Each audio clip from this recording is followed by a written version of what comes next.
Sa isang iglap, naglaho ang tatay mo, ang kuya mo, ang kaibigan mo. Ang sabi nila, pupunta lang sa sabungan. Pero hindi na bumalik. Ilang pamilya ang naulila. Ilang nanay ang araw-araw na umiiyak, naghihintay ng balita.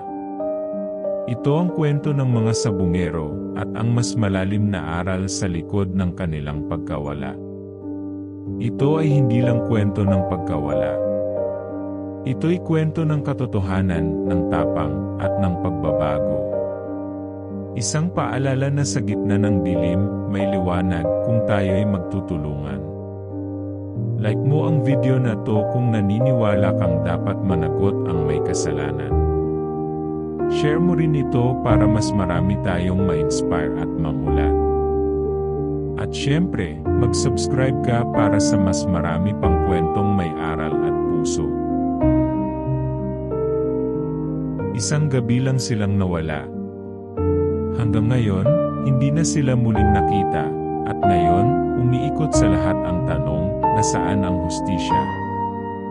Mahigit 30 sabungero ang sabay na wala mula 2021 hanggang 2022.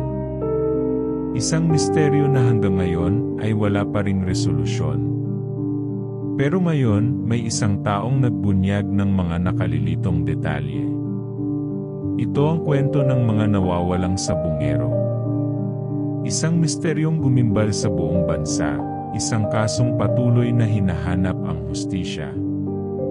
Sa video na ito, ibubunyag natin ang kwento sa likod ng whistleblower na nagbigay liwanag sa isa sa pinakamakabibigat na misteryo sa industriya ng sabong. Noong 2021 hanggang 2022, sunod-sunod ang pagkawala ng mga sabungero sa iba't ibang bahagi ng Luzon. 34 sabungeros mula sa Laguna, Batangas, Bulacan, Rizal at Manila ang bigla-biglang nawala at hindi na muling nakita. Ilan sa kanila ay huling nakita sa mga sabungan, pero pagkatapos noon, tila naglaho na sila sa hangin. Ang dahilan? Sinasabing dahil sa isabong, isang larong paborito ng ilan, ngunit tila naging mitya ng buhay ng iba. Sa likod ng kasiyahan sa sabungan, may lumalalim na sugat. Ang sugal, kasinungalingan at pananahimik. Pero sa bawat kwento ng pagkawala may aral.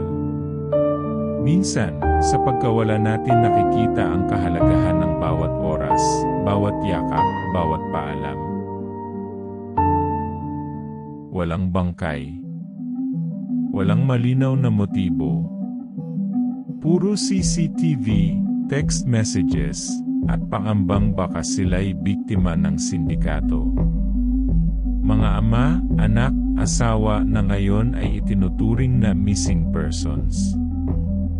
Ayon sa PNP, may mga palatandaan ng organisadong krimen. Ngunit hanggang ngayon, hindi pa rin matukoy kung sino ang may pakana ng lahat ng ito. May mga hakbang ng isinagawa. Naglunsad ng investigasyon ang Senado. Kumilos ang NBI. May mga testimonya. May mga CCTV. Ngunit sapat ba ito para mahanap ang katotohanan? May mga hinala, sangkot daw ang ilang security personnel.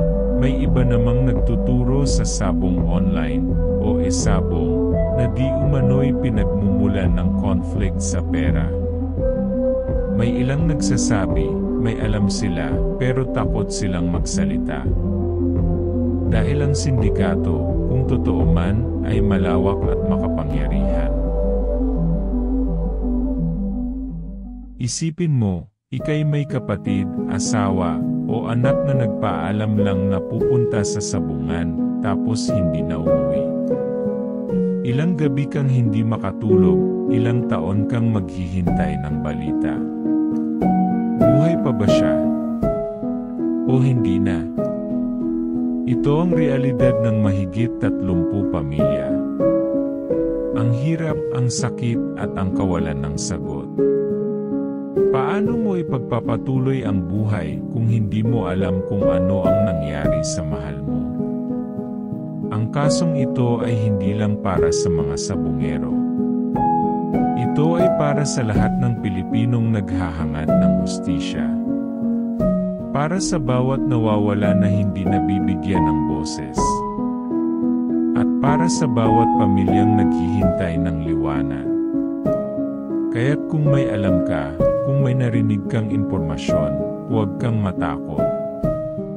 Lumapit sa mga kinaukulan. Dahil sa panahon na yon, ang katotohanan lang ang magliligtas. Comment sa baba, sa tingin mo, sino ang nasa likod ng pagkawala ng mga sabungero?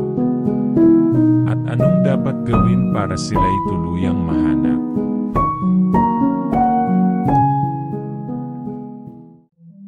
Hanggang sa isang lalaking nagngangalang Julie Patidongan ang lumantad at nagpakita. Si Julie Dondon Patidongan alias Totoy, isa sa mga sangkot noon bilang security guard. Ngayon ay whistleblower.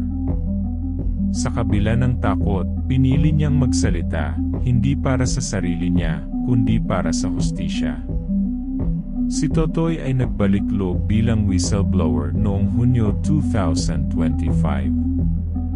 Siya ang dating Chief of Security ng Pitmaster, isang network ng sabungan ni Charlie Atong Ang.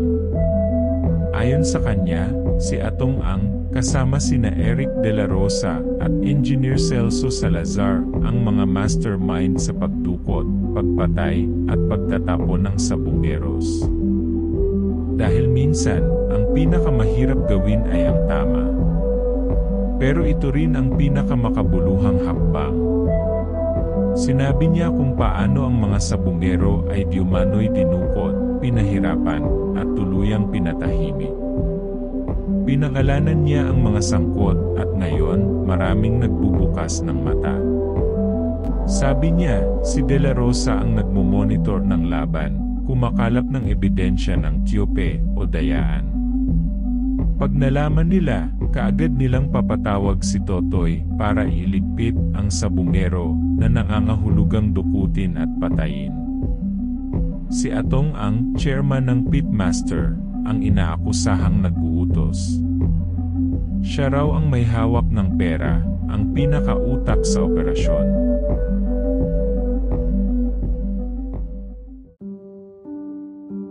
Ipagpalagay mong kapatid mo ang nawala. Balitang idinukot lang kasi umano daw ng daya sa sabong. Ang huling nakita ay sa CCTV, pinasakay sa van, taas kamay, tapos wala na siyang kalaban-laban pagkatapos. Si Totoy ay nagsabi ring ginamit ang Taal Lake kung saan sila'y pinagtali gamit ang sandbags, binalot sa duct tape at plastic ties. Pagkatapos ay pinatay gamit ng tie wires, tinawag niyang killed softly. Mahigit 100 ang posibleng biktima, higit pa sa 34 na naitala.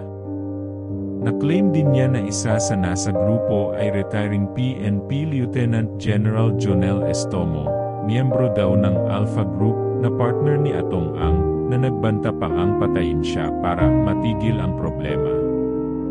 Binabanggit din ang aktibong operasyon sa fish farm ni isang pulis sa Taal Lake area. Ayon sa DOJ at PNP, 15 na pulis ang nasa restrictive custody habang 12 na kumakaharap sa administrative proceedings ng Napolcom, kabilang sina Colonel Malinaw Jr., Lieutenant Colonel Orapa, at iba pa na daw ay tumatanggap ng payola mula 200,000 hanggang 2 million pesos kada buwan. May nakuhang mga sako sa Taal Lake, sinasabing maaaring may mga buto. Kasalukuyang sinusuri ng forensic team. Technical divers ang inaasahang magsasa-submerge, kasama ang Japanese assistance. Ang kaso ng missing sabungeros ay hindi simpleng kwento ng pagkawala. Ito'y kwento ng sistema, moralidad, pera, at kapangyarihan na umaabot hanggang sa husgado. Ang whistleblower na si Totoy, kahit binantaan at inalok ng 300 million pesos para umatras, ay nanindigan at ngayon, nag-file siya ng administrative complaints laban sa mga pulis sa Napolcom para sa hustisya.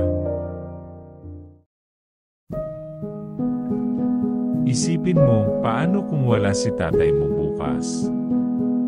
Paano kung wala ka ng pagkakataong sabihin sa kanya kung gaano mo siya kamahal? Ang kaso ng mga sabungero ay paalala sa atin, hindi lahat ng ligaya ay tunay. Hindi lahat ng panalo ay sulit kung may buhay na kabayaran. At higit sa lahat, may mga taong handang magsakripisyo para itama ang mali. Kung kaya nila, kaya rin natin. Kapatid, kaibigan, kababayan, ang kwento ng mga sabungero ay paalala sa atin na ang buhay ay mahalaga. Na dapat tayo'y maging mapanuri, matalino, at may pananagutan sa ating mga desisyon. Maging tulad ni Totoy, hindi perpekto, pero pinili ang tama. Pinili ang katotohanan kaysa takot. At pinili ang pananagutan kaysa katahimikan.